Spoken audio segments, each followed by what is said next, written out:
Yo, everybody. This is going to be an awesome video. So in this video, we're going to be talking about progressions. This is going to help you a lot with astrology just because progressions allows you to understand that your life's always moving and the planets are always moving. Just because you have your natal chart doesn't mean that the planets aren't moving. And it doesn't also mean that those planets aren't moving with you. So I wanted to show you real quick just some examples of what a progress chart looks like. I'm using this program Luna. About 5 minutes into this video, I'm going to switch over to another program called astro-seek.com and show you how to do it if you wanted to use the free website. It's just another option. This is just what I'm comfortable with, so I want to show you real quick. So there's a lot of shit on the screen. Understand none of it really matters. Okay, the biggest thing is we want to Google or click on secondary progress here on Luna. Again, you can literally go in and type secondary progress chart on Google and you'll get one from AstroSeek, which is the one I'm going to be showing you in just a few moments. So go ahead and pull up your chart already, follow along, pause the video, whatever you need to do. But I'm going to click secondary progress for my own chart because I want to see what's going on with me this upcoming new moon in Sagittarius, this total solar eclipse, which is going to be opening and giving a lot of freedom to me and everyone, honestly. So it's going to be an exciting time because once I know which house Sagittarius is in, and for those of you who use Placidus on your chart or on your phone, whatever, it's always going to be the sign that is the majority of the house. The house number is almost always going to be inside of this inner cycle here. And then you're going to look for the number. You're going to look for the number. Boom, you locate it. For me, it's 7. The 7th house represents things like contracts, obligations to others, your environment, and it's opposite the 1st house. So my current rising sign is in Gemini. So let's go back real quick. I'm going a little fast, but I want you to see I was born tropically in Aries rising, Libra, 7th house with all of these objects, Jupiter, descendant, vertex. So naturally, I have this leading energy, right? Naturally, but secondary progress is showing me today, right now, what my current chart is. I am a mutable rising sign in air. So I've noticed I've been a Gemini rising. I've been attracting Geminis, Gemini rising, Gemini Venus, Gemini moon people more often because my rising sign is currently Gemini. All right, this is more practical astrology. I have broken down already in some of my other videos what Gemini means, what all the zodiac signs mean. What does it mean for me? What does it mean for you? It means that you are changing. That's really what it comes down to, folks. Like you are changing into a different person every single day. Now, the easiest way to do your life, I feel like what I've noticed is tracking your changes. If you've studied and looked at my law of attraction action plan, this is the 6th step of that action plan, is tracking your progress in your life. How do you track your success, your victory, your numbers? How do you hit your goals? How do you hit your healing? How do you hit your shadow work and your light work? All right, it's by tracking yourself. So when you look at your chart, boom, you're going to be able to locate your rising sign and then look for Sagittarius because this upcoming new moon is in Sagittarius. This is what I call like astral planning almost, right? So because the moon is going to be in my 7th house, it has to do with the people that I talk to, the communication that I have with others, again, my environment, things like this. And every single house will have a different meaning. So when I look at the moon landing over my north node, this is going to be very important because the north node, for example, represents our purpose. All right. So I'm going to pull up a transit chart. This is something called the bi-wheel. This looks complicated. I promise you it's not too crazy once you understand the houses and the signs. All right. You can check out my other videos for that. So once you've located, your Sagittarius house for this new moon, now I can understand, okay, cool. So when it comes to partnerships, contracts, and things like this, I have this Sagittarian energy. What does Sagittarius even mean, right? Sagittarius is a mutable sign. Mutable signs are flexible, versatile, capable of adapting and changing easily. Sagittarius is not a ghoster. Sagittarius is not a flaky person. Sagittarius is not toxic. All right. Sagittarius is not a cheater, right? Like, these are zodiac signs. These are constellations. Astrology is a way for us to track human beings and what human beings do best. It helps you understand where, when, and why you are and what you're capable of.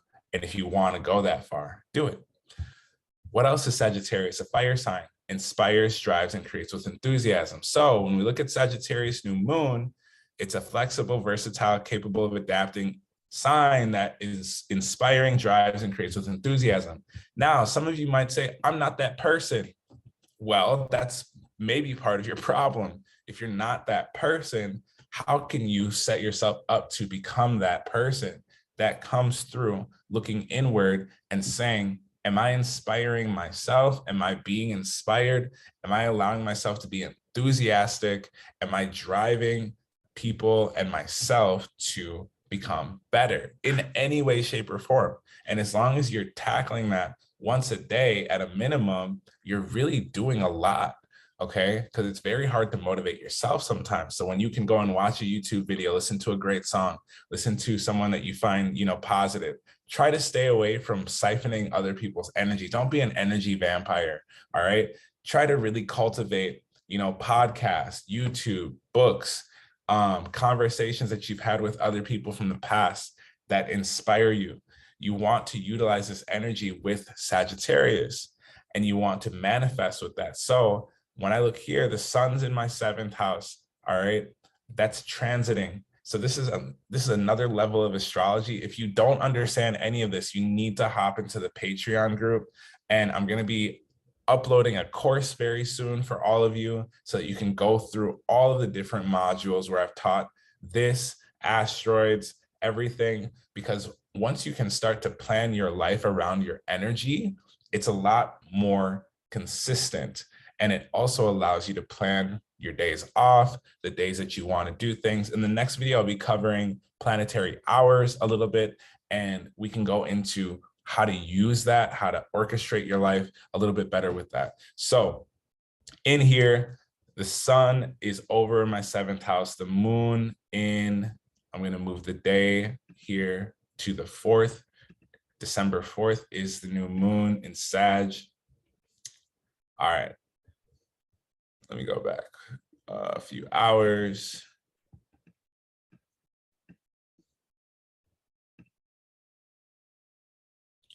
All right. So now that Sagittarius moon is inside the 7th house, we can see, for me at least, at 1:59 a.m., this will be a cazimi. Cazimi meaning the sun and the moon are in the same spot. They're at the same degree. 12 degrees. They're both at 12 degrees, which means they're literally aligned. Mom and dad are giving you permission to ask for whatever you want, get whatever you want. And they're going to plan it and build it out with you for the next 6 months. All right. And this affects everybody because everybody has Sagittarius in their chart.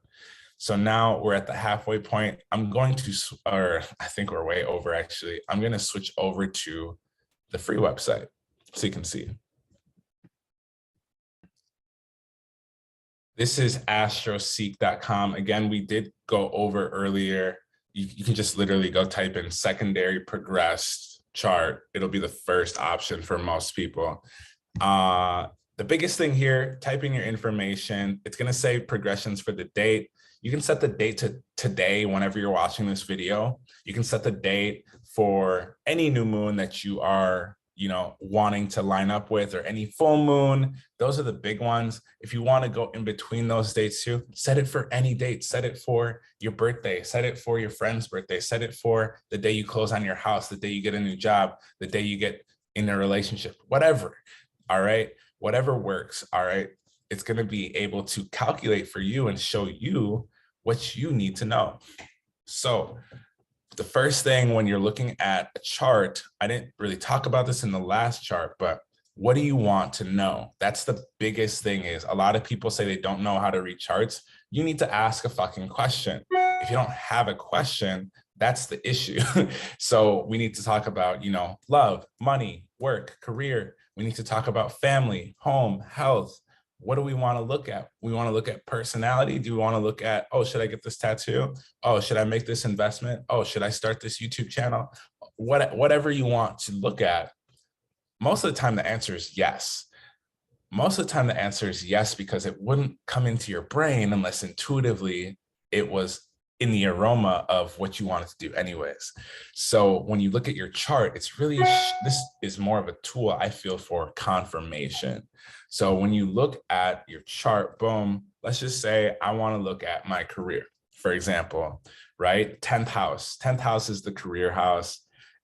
I want to see what's happening, right? So I did the progression for today. Today, the moon is in my 10th house. Crazy, right? So emotionally, it makes sense. Why? Because I'm recording this video, I'm going to upload it onto YouTube. And that's been something that I've been shifting into, is posting more YouTube content, becoming a YouTuber. All right. Before TikTok even existed, I wanted to become a YouTuber. But like I've been saying to some of you, use TikTok to segue, making shorter videos into longer videos. That's been the strategy. So right now, when I look here, how do I tell that my moon is progressing, moving? It is in Capricorn. It's natally in Sagittarius, 29 degrees. Now it's at 16 degrees, which is a Taurus degree. So it's all about planning and orchestrating and aligning. Now, if you don't know what the fuck it means still, you can scroll down on this page and read what it says. The biggest thing, you guys, if you see something negative, don't let it cloud your fucking mind, please.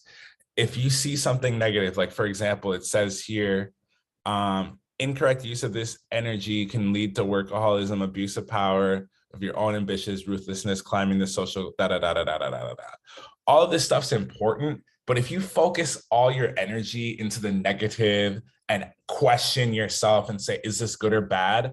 That's the fucking problem. Assume it's good. Use the law of assumption and know that it's for you. It's the information's for your benefit. And this goes with anything. If someone tells you news you don't like, if you read something on the news that you don't like, if you watch a show and you learn some information you don't like, if anything that happens in life, you want to convert that energy into, okay, cool. I see the warning sign. Now I know not to necessarily go there. And if I do go there, I know and recognize what it is, and I can accept the resistance to that so I can step back into alignment. All right. Uncomplicate your spiritual practice, uncomplicate your life. Just if you notice you're going too far left or right, just come back to the center. How do you do that? Meditate, yoga, work out, talk to a friend, go for a walk, go buy yourself something, take some breathing exercises. All of this stuff is available to you. All right. Your breath is one of the most important things, and your voice is one of the most important things. Utilize it with your mindset so that you can have a positive one. Nothing in your life is that bad. I was homeless and I was doing this stuff. I was not eating very well, and I was still looking at my progress chart to see how could I change my situation. This is how, by having a positive mindset and studying yourself and the people that came before you. And that's what astrology is about. All right. So go ahead and read your progressed moon, read your sun sign. If you haven't subscribed to this channel already, go ahead and subscribe. I am building out a whole bunch of information so that we can, dissect this a little bit easier with a positive mindset. I try not to keep it too technical. I know a lot of you love that technical shit. I'm really trying to keep it practical, grounded, holistic, as well as real. So let's do that and look at our progressed moons. Look at your progressed sun. All right. Of course, there's other planets, but start with those two. A lot of you just need to start with those two. Go find the Sagittarius house for yourself before December ends. See how this new moon is going to affect you. The biggest thing you want to do, like I said before, if you haven't already looked at my other content, my Patreon, I'm going to be making a course. It's going to be available to you soon because I feel like it's going to benefit a lot of you in your studies of yourself so that you can do what you want to do with your life. All right. I love y'all so much. I appreciate you. Have a great day.